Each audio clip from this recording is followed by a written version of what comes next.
Hey everyone, welcome back to another 2 Minute Tuesday episode of Bald Prairie Real Estate, where we cover one real estate related topic in 2 minutes or less. Today we're talking about closing costs, more specifically legal fees.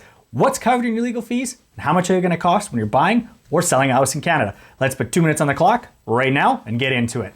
When you're buying or selling a house in Canada, your closing costs are going to be an expense you're going to incur, and legal fees make up a big portion of that.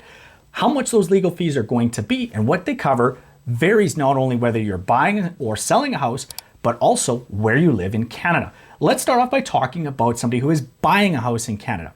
In BC, Ontario, and Quebec, legal fees tend to be about $1,000 to $1,500 for a buyer, but that does not include land transfer taxes, which can easily add up to tens of thousands of dollars. So know that before you're buying a house in those areas. If you live in an area that doesn't have a land transfer tax, say like mine in Saskatchewan, we have our legal fees based on a percentage of the purchase price, typically about 1% of the purchase price, and usually it caps out about $4,000. But that also includes our land title registration fees. Usually those are about $1,200 to $1,500. So that's a huge portion of our legal fees.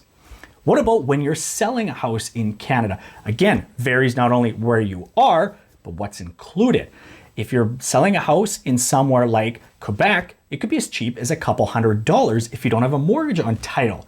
For the rest of the country, or in Quebec, if you have a mortgage on title, it's typically closer to about $1,500. Now, what do these legal fees cover? The biggest things they cover is reviewing of all documents and the process of moving money from the buyer's to the seller's accounts.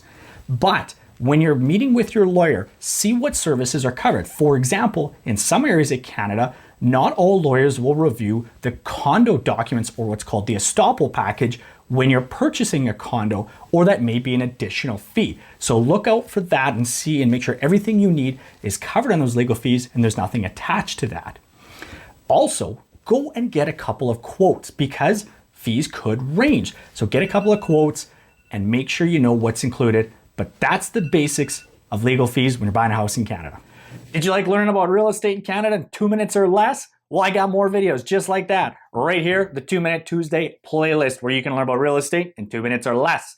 What about if you're a first-time home buyer? You probably got more in-depth questions. Well, I got more in-depth videos right here dedicated to you, a first-time home buyer. As always, guys, thanks very much for watching.